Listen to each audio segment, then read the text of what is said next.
The Rolex crown used to be a guaranteed win, but in 2026, the dream has turned into a collector's heartbreak.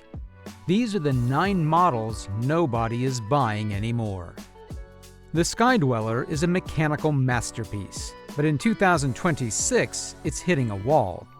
While steel sports models took a massive 5% retail hike this year, the Sky Dweller on Oyster Flex barely moved, which is a huge red flag.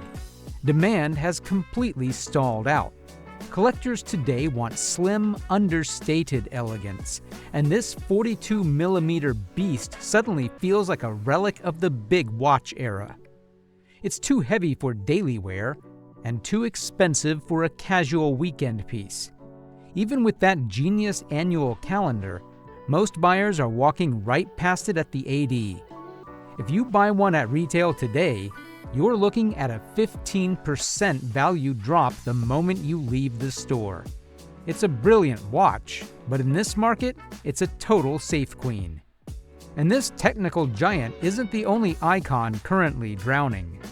The Yacht-Master 40 is also facing a massive identity crisis. It's caught in this awkward middle ground where it isn't quite a rugged submariner, but it isn't refined enough to be a true dress watch either.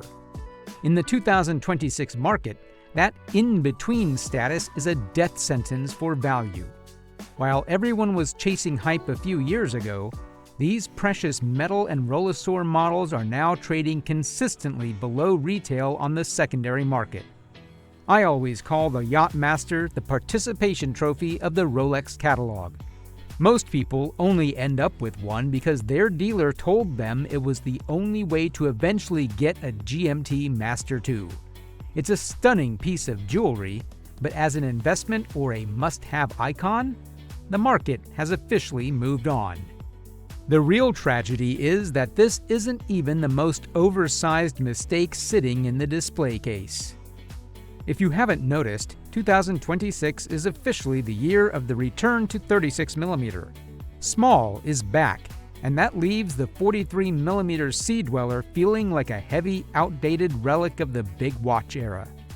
On paper, it's actually a better watch than the Submariner. It's got the helium escape valve and more engineering muscle. But in the real world, nobody seems to care.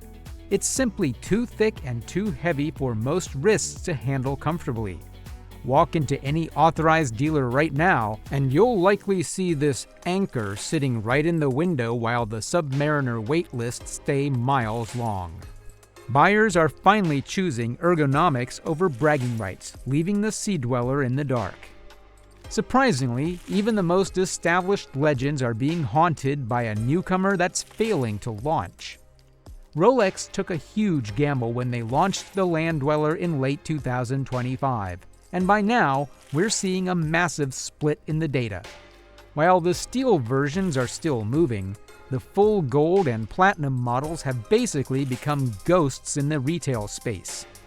Rolex made a bold strategic move by pricing the steel Land Dweller right up there with the Daytona, but they pushed the precious metal versions into a price bracket that is scaring off even the most seasoned heavy hitters. At these prices, people are starting to look at Patek or Vacheron instead of another gold Rolex. It's a classic case of brand finding its price ceiling the hard way. These watches are engineering marvels, but when the price tag enters the stratosphere, even a Rolex crown can't save a slow seller. If you think these high-end price tags are scary, wait until you see what's happening to the entry-level icons. The smooth bezel Datejust on an Oyster bracelet is the ultimate entry-level trap. In this specific plain configuration, it almost feels like the most un-Rolex Rolex you can buy. It lacks that iconic DNA we all associate with the brand.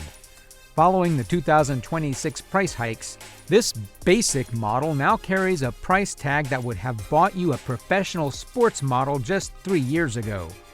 The value proposition has simply evaporated. My take? If it doesn't have the fluted bezel and that Jubilee bracelet, you're basically buying a watch that the secondary market treats like a generic luxury piece. Without those signature traits, it loses its identity fast. That's not to say that a legendary nameplate can save a watch if the color palette goes wrong. Which is why we absolutely have to talk about the polar eclipse. While the white dial Explorer 2 remains a cult hero, the black dial version has officially become the consolation prize of the Rolex catalog. It's the watch your dealer offers you when they know you're tired of waiting for something else. The resale reality here is pretty stark. In 2026, listings for the black dial are gathering dust for months, while the polar variants are gone in days. It's a fantastic tool watch with incredible GMT functionality, but buyer psychology is a powerful thing. Most buyers feel that if they're going for a black dial sports Rolex, they'd rather just wait for a Submariner or a GMT Master 2. Without that high contrast white dial, it just lacks the pop required to move the needle. But if you think a boring dial is a deal breaker, wait until you see the titanium monster nobody can actually wear. The Deepsea Challenge is the definition of a museum piece. When it dropped in 2022, it was a cool technical flex, the first all-titanium Rolex. But in 2026, it's effectively a $26,000 paperweight. It's a 50mm monster that was designed to go to the bottom of the ocean. But the truth is, most are finally admitting they can't actually wear a watch the size of a tuna can. Here for reference, it's so massive it doesn't even fit under a sleeve, let alone a normal human wrist. It was a bold experiment in RLX titanium, but the hype has completely died. Even the most hardcore completionist collectors are realizing that owning a watch you can't actually use is a very expensive way to decorate a safe. It's an engineering marvel, but a wearable disaster. The irony is, as watches get bigger, the interest from the world's wealthiest buyers is shrinking even faster. The Day-Date 40 is the ultimate president's watch, but the speculative fever that drove it to insane heights is finally breaking.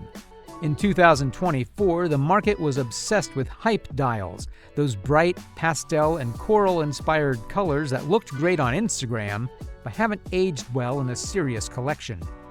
In 2026, we're seeing a massive hype fade fallout. Customers are aggressively moving back to the classics, yellow gold with champagne dials or platinum with ice blue Roman numerals. The data doesn't lie. Those experimental, non-traditional colors are seeing secondary market drops of 15% or more as the quiet luxury trend takes over.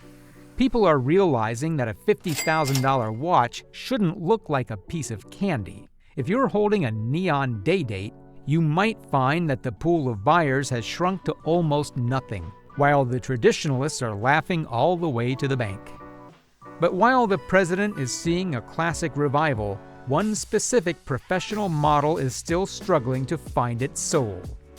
Despite the major 126-900 refresh back in 2022, the Air King remains the permanent odd man out in the Rolex lineup. It's got the crown guards now, it's got the improved 3230 movement, and it's even fixed that weird 5 versus 0.5 dial imbalance. It's the one professional Rolex that even the peak waitlist era couldn't truly save from the display case. My actionable advice is simple. If you genuinely love the quirky aviation-inspired design, buy it and wear it with pride. But do not buy this watch expecting it to be a stable store of value or a hype investment. It's a polarizing tool watch in a world that currently values conformity and classic lines. In this market, the Air King isn't a flight to safety. It's a solo journey. Which of these 9 would you actually buy if the price dropped another 20%? Or is the crown losing its luster for you? Let's get into it in the comments.